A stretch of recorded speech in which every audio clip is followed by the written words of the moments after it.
हिंद मित्रों, नमस्कार। वंदे मातरम। Technical Hitesh Patel YouTube channel में तमारू हार्दिक हार्दिक मित्रों स्वागत है। આપણે આજે મિત્રો વાત કરવાના છીએ કે રેશન કાર્ડનું ઈ કેવાયસી કઈ રીતે કરવું તેની આપણે વાત કરવાના છીએ।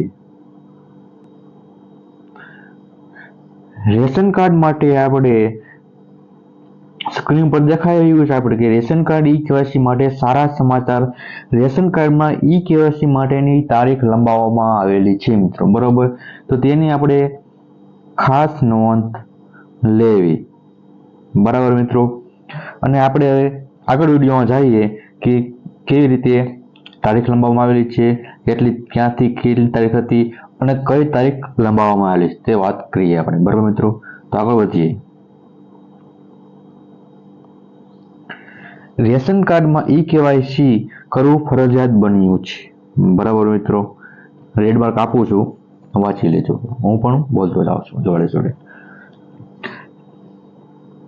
જે કોઈ રેશન કાર્ડ ધારકો મિત્રો છે અને તે રેશન કાર્ડનો ઉપયોગ કરે છે તો તેમને ફરજિયાત રેશન કાર્ડમાં ઈ કેવાયસી કરવાનું રહેશે।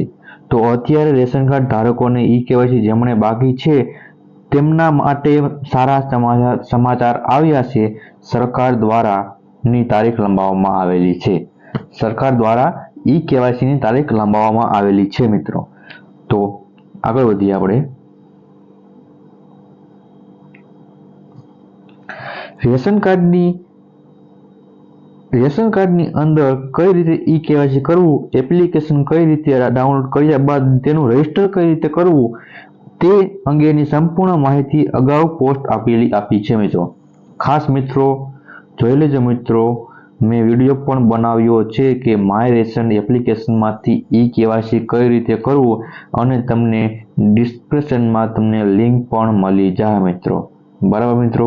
તો ત્યાંથી લિંકમાં જઈને જોઈ લેજો વિડીયો કે ઘર બેઠા તમે મોબાઈલમાંથી કઈ રીતે ઈ કેવાયસી કરી શકો છો, તેમનું પણ આપણે વિડીયો બનાવેલો છે, તો મિત્રો જોઈ લેજો। એવું પ્રકારનું કાર્ડ છે કે જરૂરીમંદ અને ગરીબો લોકો માટે જેમને સસ્તા ભાવે અનાજ આપતું એક કાર્ડ છે આ, બરાબર મિત્રો। સરકાર દ્વારા આની અગાઉ ઈ કેવાયસી કરવા માટે નાગરિક અપીલ કરવામાં આવેલી હતી। સરકાર દ્વારા ઈ કેવાયસી માટે કરવામાં આવતું ઈ કેવાયસી તેમનું નહીં કરો તો શું થશે, બરાબર મિત્રો।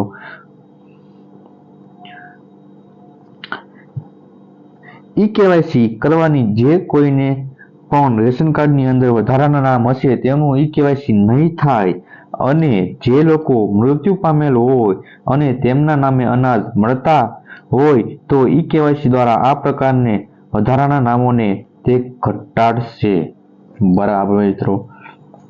આગળ વધીએ। રેશન કાર્ડ ઈ કેવાયસી નવી તારીખ જાહેર।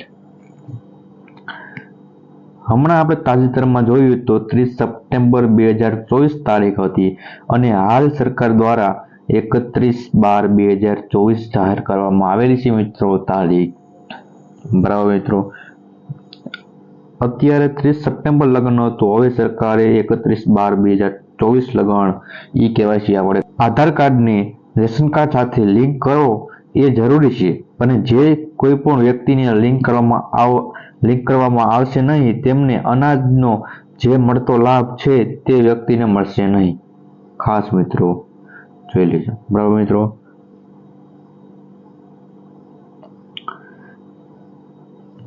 તો મિત્રો જે કોઈને ઈ કેવાયસી બાકી હોય તેવા મિત્રો નજીક CSC સેન્ટર અથવા તો મામલતદાર કચેરીએ જઈને કરાવી શકે છે અને કોઈ પણ મિત્રને ઓનલાઈન કરવા માંગતા હોય કેવાયસી તો પણ કરી શકે છે।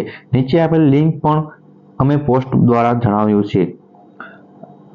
નીચે આપેલી લિંક છે તો એમાં પણ આપણે માય રેશન કાર્ડ દ્વારા કઈ રીતે આપણે ઈ કેવાયસી કરવું તે પણ આપણે જણાવેલું છે। તેમાં ઈ વિડીયોમાં માય રેશન એપ્લિકેશન છે તેમાંથી આપણે ઘર બેઠા ઈ કેવાયસી કરી શકો છો મિત્રો। અને ખાસ મિત્રો તે એપ્લિકેશનમાંથી આપણે આધાર કાર્ડમાં નંબર લિંક હશે તો જ માય રેશન એપ્લિકેશનમાં લિંક થશે, બાકી તમારે મામલતદાર અથવા CSC સેન્ટર ઉપર જવું પડશે. આજના વિડીયોમાં આટલું જ મિત્રો. અને મિત્રો લાઈક અને સબસ્ક્રાઇબ મિત્રો કરી દેજો, કોમેન્ટ પણ કરી દેજો. મળીએ નેક્સ્ટ વિડીયોમાં. જય હિન્દ, વંદે માતરમ.